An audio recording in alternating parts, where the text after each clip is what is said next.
구약성경 890쪽 시편 119편 9절입니다.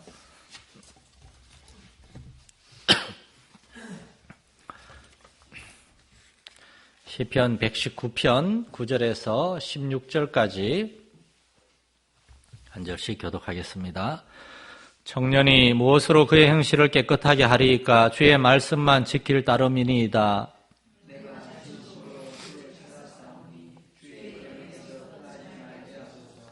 내가 주께 범죄하지 아니하려 하여 주의 말씀을 내 마음에 두었나이다.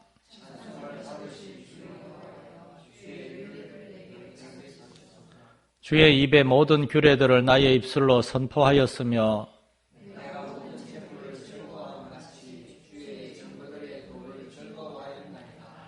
내가 주의 법도들을 작은 소리로 읊조리며 주의 길들에 주의하며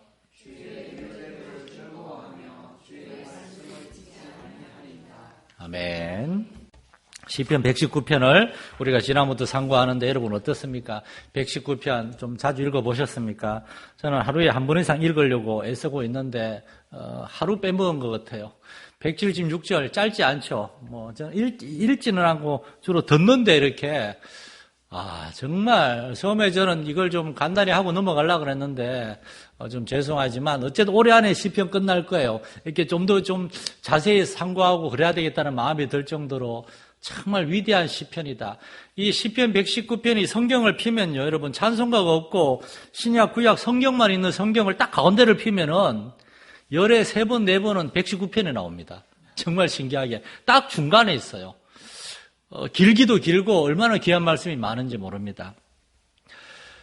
지난주에 저는 시편의 하나님의 말씀에 대해서 시편 119편에서 하나님의 말씀에 대해서 많은 얘기를 하는데 오늘도 하나님의 말씀에 대한 이야기를 할 겁니다. 하나님의 말씀에 2가지 중요한 기능이 있다고 지난주에 잠깐 말씀드렸어요. 첫째는 우리에게 복을 주시는 적극적인 기능입니다. 하나님의 말씀을 사랑하고 그 말씀을 주야로 읽고 묵상한 사람은 복 있는 자가 되는 거예요. 하나님 복을 주세요. 하나님이 우리에게 먼저는 믿음의 복을 주시고 말씀을 읽으면 믿음이 생깁니다. 그리고 하나님은 거룩한 지식이 생겨요. 지혜와 총명을 주시고 또한 우리 삶에 은혜가 생겨납니다. 쉽게 실망하고 낙심하고 화나고 두렵고 그렇게 쉽게 흔들리지 않습니다. 여유가 생기고 담대해집니다. 하나님의 말씀을 통해서 하나님이 우리와 함께 하신다는 걸 알았기 때문에. 근데 또한 하나님의 말씀에는 소극적인 기능도 있어요. 그거는 우리를 지켜주는 기능입니다. 우리가 잘 몰라서 그렇지 하나님께서 그 말씀을 통해서 우리를 죄와 악으로부터 지켜주시는 겁니다.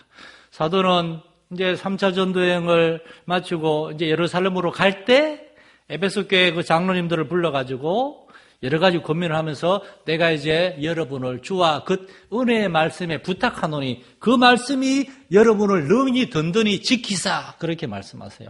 주의 말씀 가운데 있으면은 주의 말씀이 우리를 지켜준다는 겁니다. 그리고 오늘 우리가 읽은 이 9절에서 16절 말씀이 하나님의 말씀이 우리를 어떤 식으로 지켜주는가에 대해서 3가지 중요한 말씀을 하세요. 그 전에 먼저 우리는 왜 그러한 하나님의 말씀을 통해서 돌봄과 보호를 받아야 되는가? 당연히 우리는 위험에 노출되어 있기 때문입니다. 얼마나 위험합니까, 우리는? 베드로전서 5장 8절에서 사도 베드로는 근신하라 깨어라 너희 대적 마귀가 우는 사자같이 두루다니며 삼킬 자를 찾나니라고 말했어요. 베드로 사도가 보니까 초대교회 성도들 그때 오순절에 성령 충만을 통해서 교회가 시작이 되었고 정말 모여서 기도할 때마다 성령께서 역사하셔서 땅이 진동하고 모인 사람들이 다 성령 충만을 받고 그러한 많은 은혜가 있었는데도 그 안에 사람들에게 두려움이 있었고 위험이 있었어요. 왜냐? 사탄 마귀가 하나님 믿는 사람들을 극도로 싫어하고 하나님 믿는 사람들을 유혹하고 넘어뜨리기 위해서 밤잠 안 자고 우리를 연구하고 우리를 따라다니고 우리를 속이고 유혹하기 때문입니다.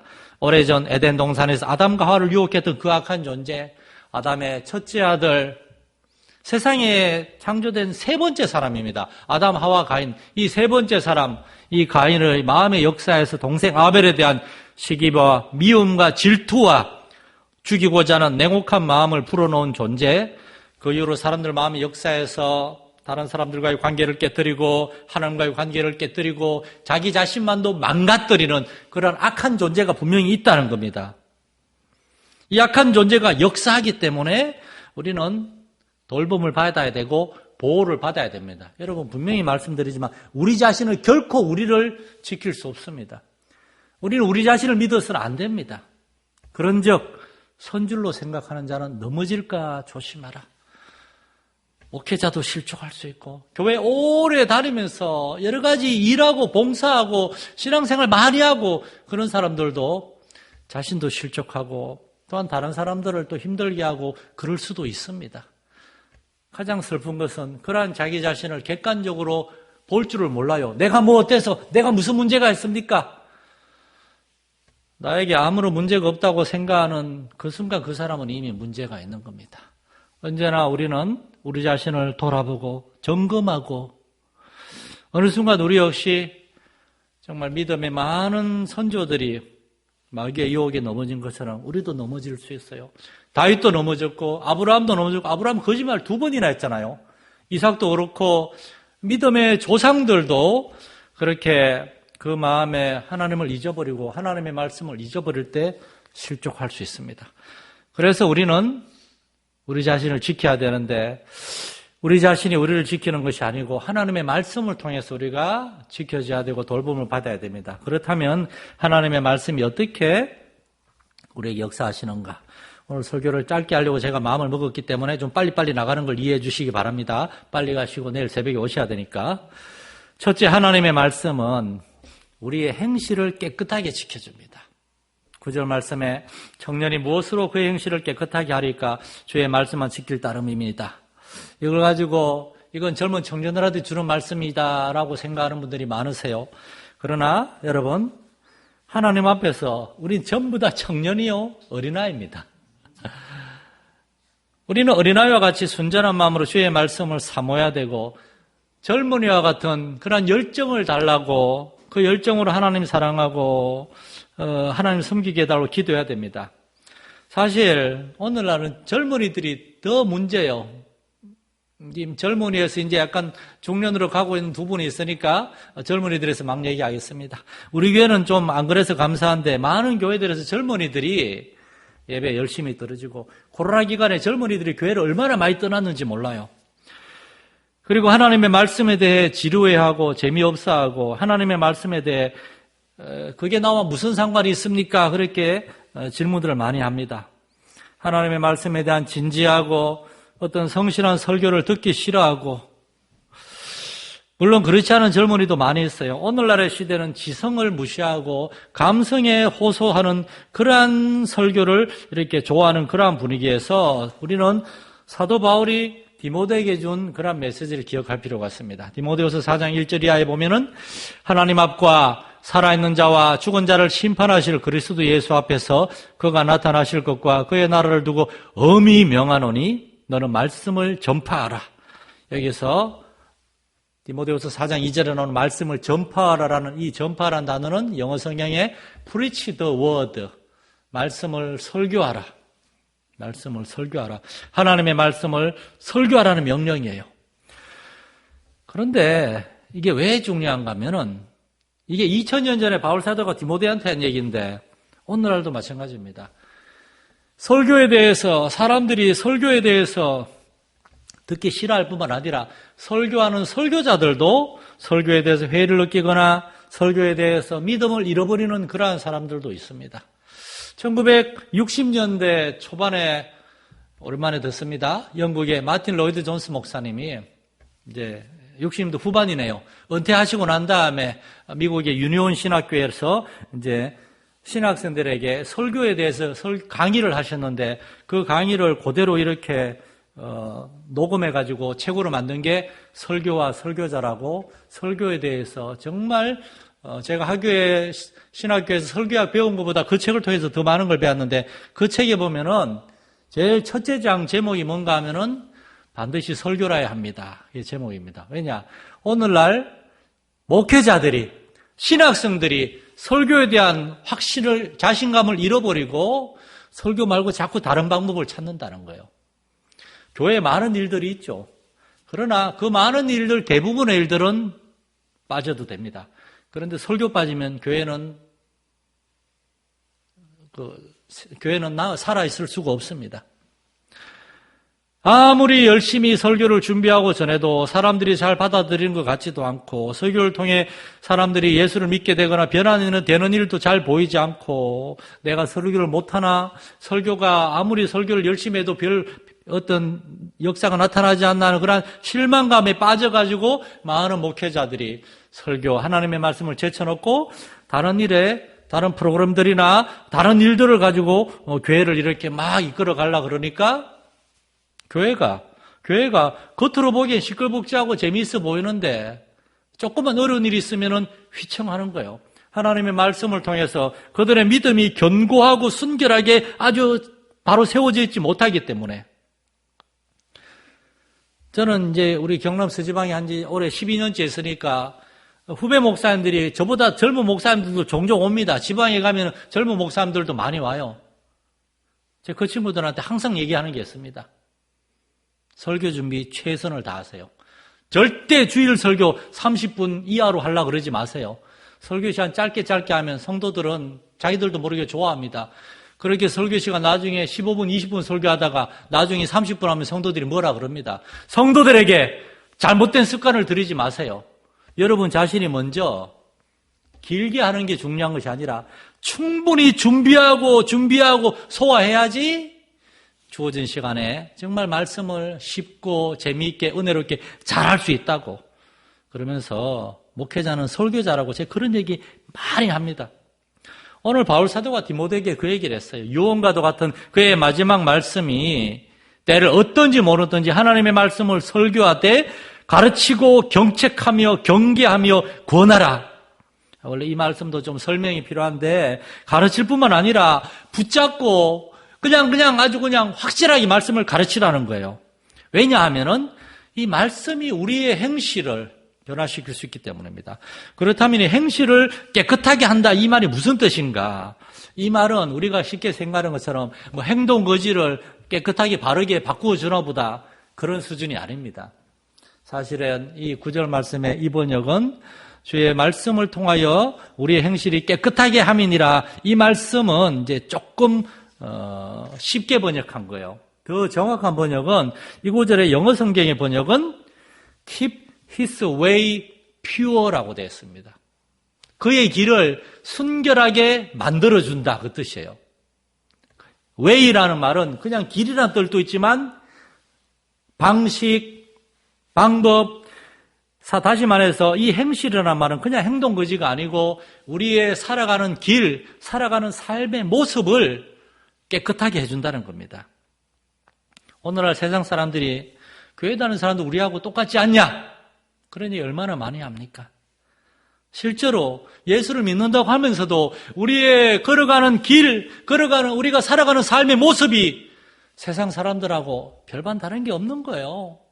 자기들이 접촉사고 나거나 자기들이 이렇게 위험한 일이 생기면 예수 믿는 사람들도 예수 안 믿는 사람하고 똑같이 삿대질하고 소리 지르고 싸웁니다, 그냥. 여러분, 하나님의 말씀을 통해서 하나님이 어떤 분이신지를 알고 우리의 마음과 생각을 지키면서 우리의 삶은 다른 사람들하고 달라야 되지 않겠습니까?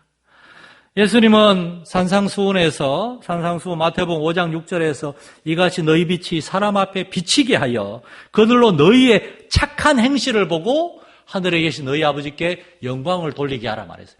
착한 행실. 여러분의 진실한 깨끗한 삶의 모습을 통해서 사람들로 하여금 하나님께 영광을 돌리게 하라.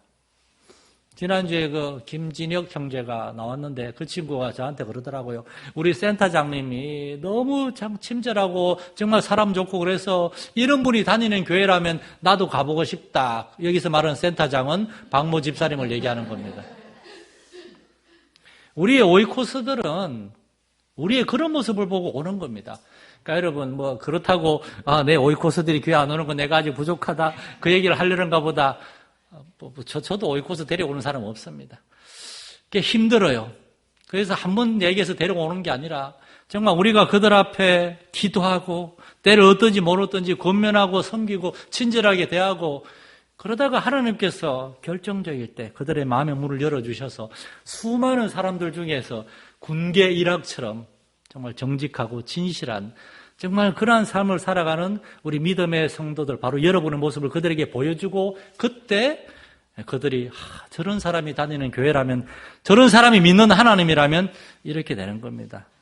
여러분, 오직 하나님의 말씀을 지킬 때 하나님의 말씀이 우리에게 그러한 삶을 허락하시는 줄 믿으시기 바랍니다.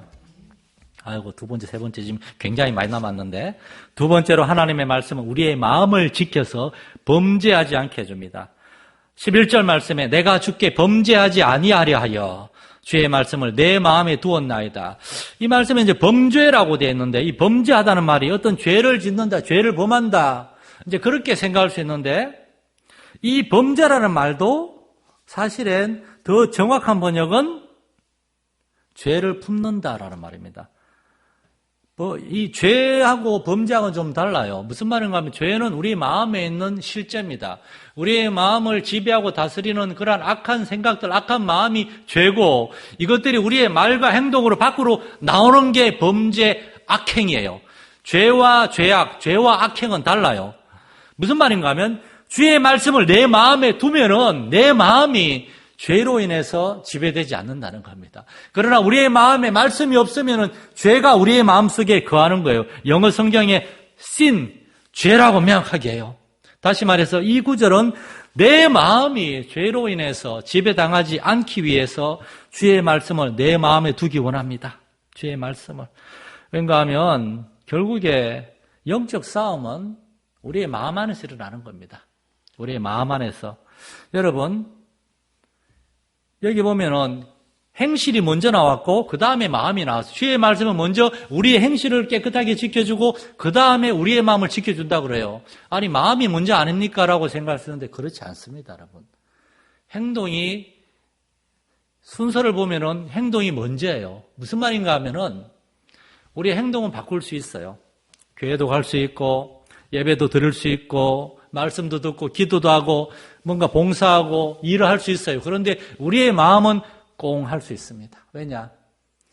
사람이란 우리의 마음을 숨길 수 있는 존재거든요. 우리의 마음엔 예수님이 없을 수도 있고 우리의 마음엔 예수님이 계시지만 마음에 예수님이 우리의 마음의 중심에 계시지 않고 우리는 쉽게 우리의 감정과 우리의 어떤 죄악된 그러한 본성에 지배되고 다스리기 쉬운 그러한 상태였는데 겉으로는 티를 내지 않고 표를 내지 않고 열심히 교회 다니고 이렇게 일하고 그럴 수 있어요. 이렇게. 우리의 행실이 우리의 마음을 변화시키지 못하는 겁니다. 그래서 성경은 우리가 아무리 많은 일들을 하더라도 우리의 마음을 지키지 못하면은 결국에는 실족하고 넘어질 수 있어요. 뭔가 결정적으로 내 마음에 안 들고 나를 인정해 주지 않는 것 같고 나를 무시하는 것 같고 내가 하자는 거 안 하고 그러면 우리는 시험에 들고 실족하고 그러면 그 이전에 아무리 잘하는 일들도 우리는 다 집어치울 수 있는 겁니다. 그러므로 우리의 마음을 지키는 것이 얼마나 중요합니까?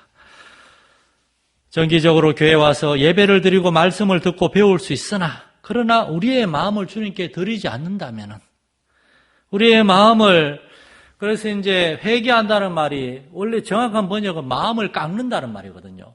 회개는 말로만 하는 것이 아니라 우리가 저기 구원받처럼 한번 회개했으면 됐습니다. 그게 아니고 우리는 날마다 하나님 앞 나올 때마다 회개하는 사람들이잖아요. 회개의 눈물을 흘려야 되는데 그 회개란 우리의 마음을 깎는 거예요. 이런 말 안 하겠습니다. 이런 행동 안 하겠습니다. 행동을 바꾸는 게 아니라 우리의 마음을 깎아내고 마음을 변화시키고 우리의 마음을 하나님 앞에 올려드리는 것이 그것이 참된 회개라는 것입니다. 예수님은 마가복음 7장에서 사람을 참으로 더럽게 하는 것은 사람이 무엇을 먹는가 어떤 일을 하는가 그게 아니고 사람의 속에 있는 그것이 밖으로 나오는 거라고 얘기하지 않습니까? 여러 가지 악한 생각들, 악한 마음들 결국 마음의 문제예요. 그래서 바울 사도는 에베소 성도들을 위한 기도에서 에베소서 3장 17절에서 이렇게 기도합니다. 믿음으로 말미암아 그리스도께서 너희 마음에 계시게 하시옵고 믿음으로 말미암아 예수님이 여러분 마음에 있기를 기도합니다. 이 본문을 가지고 미국 플러신학교에서 오랫동안 가르치신 로버트 멍어 목사님이라고 이분이 설교를 했어요. 그 설교의 제목이 뭔지 아십니까? 내 마음 그리스도의 집. 그 설교가 소책자로도 나와서 아마 들어보셨을 거예요. 내 마음 그리스도의 집. 내 마음인데 왜 내 집이 아닙니까? 내 마음이지만 예수 그리스도의 집이라는 겁니다. 예수님이 주인 되셔서 예수님이 청소해 주시고 예수님이 다스려 주시고 예수님이 명령하시고 예수님이 주관하는 우리의 마음을 예수 그리스도의 집으로 만들 수 있는 여러분 되시기를 축원합니다. 그러자면 가만히 있으면 안 돼요.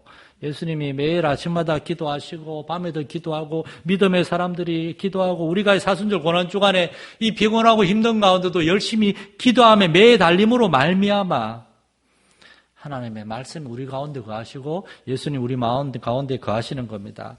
마지막 하나님의 말씀은 결국에 우리에게 기쁨을 줍니다. 하나님의 말씀에 대한 기쁨과 즐거움을 주셔서 말씀을 더 사모하는 그러한 사람이 되게 합니다. 종종 성도들이 그런 말을 합니다. 아무리 그래도 그렇지 막 설교가 재밌거나 성경이 막 재밌거나 그렇진 않잖아요. 저도 그래요, 솔직히. 목회자인 저도 성경을 수십 년 동안 수십 번 읽었지만 성경을 제가 정해놓고 매일 10장씩 정해놓고 읽지 않으면은 못 읽어요. 읽고 체크를 하지 않으면 저도 놓치는 때가 있어요. 성경이 재미있진 않습니다. 또한 설교도 제가 더 쉽고 재미있게 해야 되는데 제가 주일학교 설교는 쉽고 재미있게 하는데 어른들 설교는 자꾸 저도 모르게 어렵게 하려고 하는 경향이 있어서 안 걸려고 하는데 그러나 그래서 전 종종 그런 생각을 해요. 무슨 생각이나 나중에 얘기하겠습니다. 이 얘기가 길어가지고 너무 기네 얘기가. 중요한 것은 우리가 해야 한다는 의무감이나 책임감 여기에서 이걸 넘어서 가지고 기쁨과 즐거움을 만끽할 수 있는 그 단계까지 가야 된다는 겁니다. 14절에 보면 내가 모든 재물을 즐거워함 같이 주의 말씀의 도를 즐거워한나이다. 16절에는 주의 율례를 즐거워하며 주의 말씀을 잊지 아니합니다. 어떻게 이렇게 될 수 있을까요? 목회자인 저도 힘든데 사람으로는 할 수 없습니다. 그러나 우리는 하나님이 우리의 마음과 생각과 좋아하는 것들까지도 다 바꿔줄 수 있는 분인 줄 믿습니다. 우리가 하나님께 기도해서 우리가 정말 하나님 무엇보다도 하나님을 사랑하고 하나님의 말씀을 사모하는 사람 되게 해주십시오. 어떤 목사님 표현대로 하나님의 사랑의 편지인 이 성경 말씀 우리가 사랑하는 사람들한테 뭔가 옛날에 편지 받았을 때 지금이야 시큰둥하겠지만 그때는 얼마나 막 감동되고 좋았습니까? 하나님이 우리에게 주신 이 하나님의 사랑의 이야기에 대해서 우리도 감사하고 기뻐하면서 그 말씀을 읽고 듣고 배우고 그러다 보면 시간이 지나면은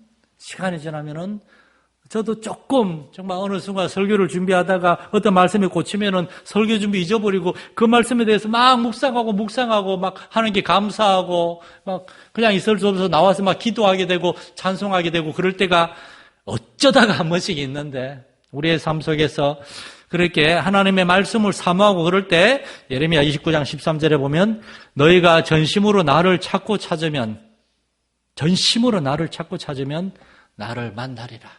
그 말씀처럼 우리가 전심으로 하나님을 찾고 구하고 하나님의 말씀을 읽고 묵상하고 들을 때 마침내 그 말씀이 우리의 마음에 기쁨으로 즐거움으로 다가오고 그 말씀이 우리 안에 거하시고 하나님께서는 그 말씀을 통해서 저와 여러분의 삶을 지켜주셔서 그리스도인의 깨끗하고 진실한 삶을 살게 하실 것이며 그리스도인으로서 정말 우리의 마음에 죄와 싸워서 이길 수 있는 그런 은혜와 능력을 주실 줄로 믿습니다. 살아계신 하나님 아버지, 하나님의 말씀에 이러한 놀라운 은혜와 축복, 능력까지 우리가 소망하게 하여 주옵소서. 우리 자신을 의지하지 말게 하시고 주의 말씀을 통해서 하나님이 우리를 다스리고 복주시고 지키시고 인도하시는 그 은혜를 경험하게 하여 주옵소서. 말씀이 이끄시는 교회, 말씀의 이끄심을 사모하며 말씀을 읽고 듣고 순종하는 우리 성도들 되게 해 주옵소서. 예수님의 이름으로 기도드립니다. 아멘. 하늘에 계신 우리 아버지, 아버지의 이름을 거룩하게 하시며 아버지의 나라가 오게 하시며 아버지의 뜻이 하늘에서와 같이 땅에서도 이루어지게 하소서. 오늘 우리에게 일용할 양식을 주시고 우리가 우리에게 잘못한 사람을 용서하여 준 것 같이 우리 죄를 용서하여 주시고 우리를 시험에 빠지지 않게 하시고 악에서 구하소서. 나라와 권능과 영광이 영원히 아버지의 것입니다. 아멘.